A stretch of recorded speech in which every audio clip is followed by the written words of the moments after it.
TVK party అధ్యక్షుడు విజయ్ కరూర్ తొక్కిసలాటలో చనిపోయిన కుటుంబాలను కలవనున్నారు. సోమవారం చెన్నై సమీపంలోని ఓ రిసార్టులో వారిని విజయ్ పరామర్శించనున్నారు. ఇందుకోసం రిసార్టులో 50 గదుల్ని టీవీకే పార్టీ బుక్ చేసినట్టు సంబంధిత వర్గాలు తెలిపాయి. ఒక్కో బాధిత కుటుంబాన్ని వ్యక్తిగతంగా కలిసి విజయ్ సంతాపం తెలియజేయనున్నట్టు తెలుస్తోంది. బాధితుల ఇళ్లకు వెళ్లి పరామర్శించేందుకు ప్రభుత్వం అనుమతించకపోవడంతో ఈ ఏర్పాటు చేసినట్టు పార్టీ పేర్కొంది.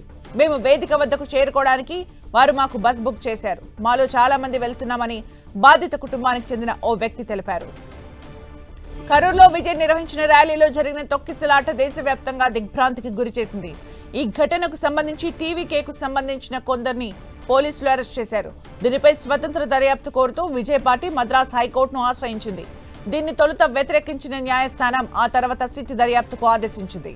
మరోవైపు ప్రామాణిక నిర్వహణ విధాన నిబంధనలు రూపొందించే వరకు హైవేలపై ఏ రాజకీయ పార్టీ సభలకు పోలీసులు అనుమతి ఇవ్వరని తమిళనాడు ప్రభుత్వం ప్రకటించింది.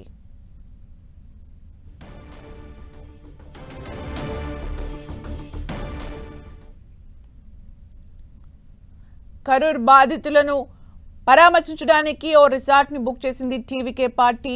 ఆ పార్టీ అధ్యక్షుడు విజయ్ నేరుగా వారిని కలవనున్నారు. బాధితుల కోసం 50 గదులు బుక్ చేశారు.